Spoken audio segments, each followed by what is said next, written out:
So let me say this right from the start. Segregation of duties is not about having many people. It's about having clear decisions, visible checks, and intentional separation of duties, even when teams are actually small.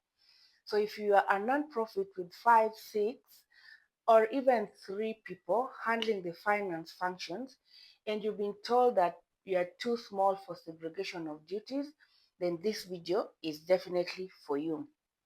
Because in actual practice, small teams don't fail audits because they lack policies. They fail because roles are most of the time blurred, shortcuts become normal, and trust replaces structure. So today I want to talk about and show you what segregation of duties actually looks like in a small non-profit team, not in theory, not in textbooks, but in real operations. For context, I bring almost 2 decades of experience in nonprofit finance, working across local and international organizations, supporting country offices, global headquarters, donor-funded programs, and also operating within a matrix reporting structure where finance teams report both to global finance and to country directors or to country operations.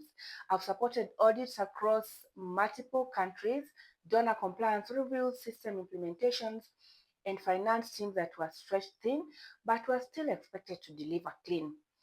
And I can tell you this with confidence. Segregation of duties is possible in small teams, but only when you stop trying to copy large organizations and start designing controls that fit your reality. Why does this matter? Why do I feel that it's important to talk about segregation of duties, especially in small teams? So you find that in small organizations and nonprofits for that matter, one person often does everything, especially at the start of those that are emerging.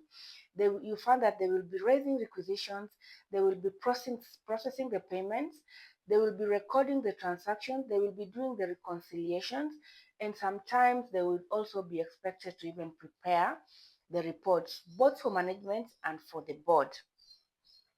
And it's not because people in those organizations are careless.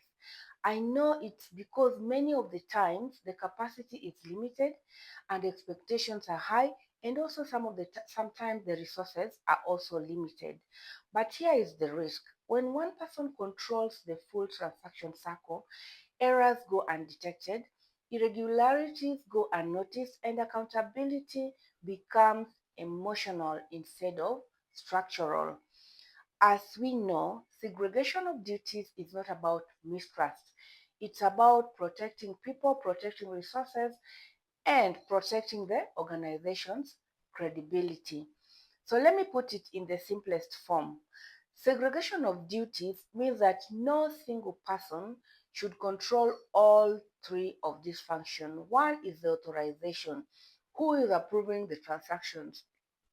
Two is the execution, who is processing or making the payments.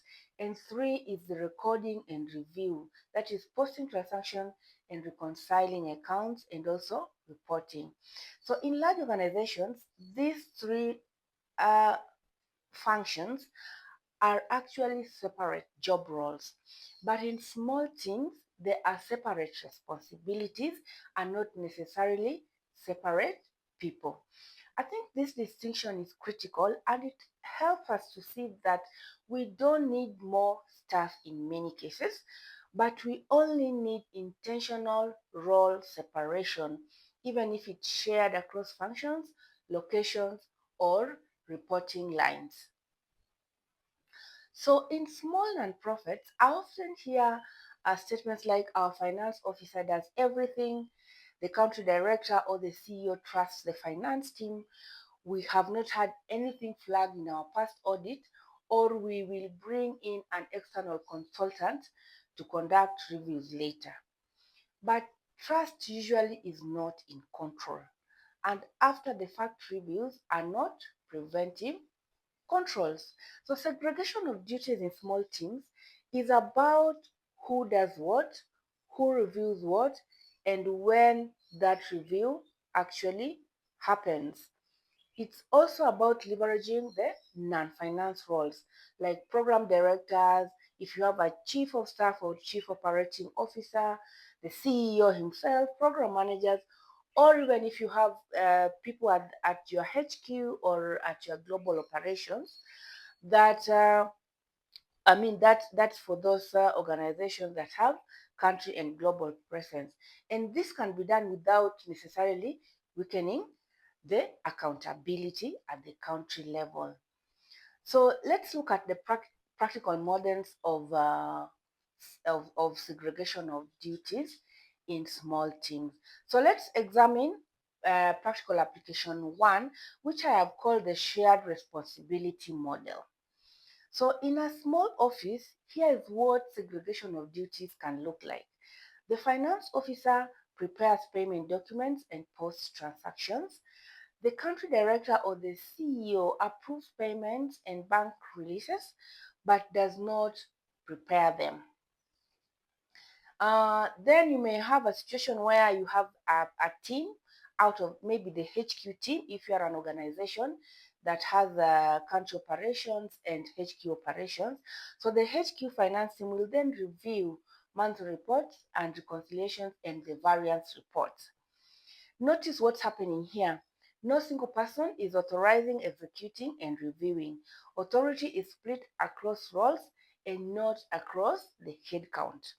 This model works particularly well in matrix structures where maybe HQ Finance provides oversight without undermining the country leadership. So the practical model two I've called the time-based segregation. And this is another effective approach in small teams because timing-based segregation of duties is a situation where the finance officer processes transactions during the month. At the end month, someone else reviews the full transaction trails. That's the bank reconciliations, all the ledger reconciliations and supporting documents. That reviewer could be somebody internal that's not necessarily in finance, or somebody from their regional or HQ finance, or an independent internal audit consultant. So the key is review must be documented, timely, and independent. That's the key with this model because a signature, a system approval, or a documented review makes all the difference, especially during the external audit. So, but what really does not count as segregation of duties? I think it's also important to be clear about what does not count as segregation of duties.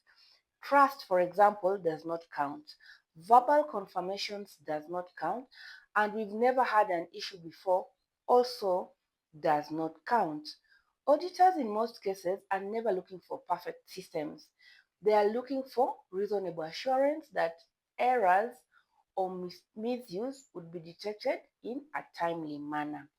If one person can initiate, approve, pay, record, and reconcile, then you do not have segregation of duties, no matter how experienced that person is, no matter how honest or even experienced that person is, that definitely there is not segregation of duties.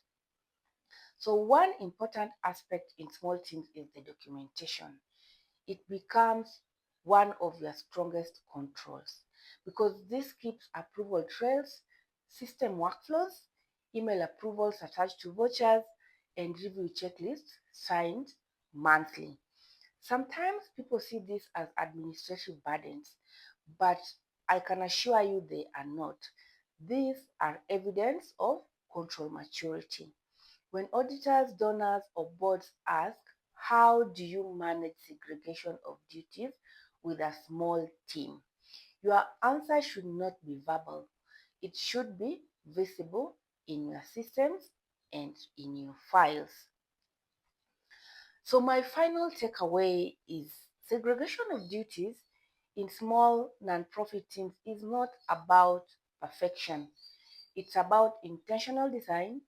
It's about asking who approves, who executes, who reviews, and when. When these answers are clear, documented, and consistently applied, you reduce the risk, strengthen accountability, and protect both people and mission. Small teams can definitely have strong controls, and strong controls build trust with donors, with boards, and the communities that you serve. Thank you for watching, and let's connect again in the next episode.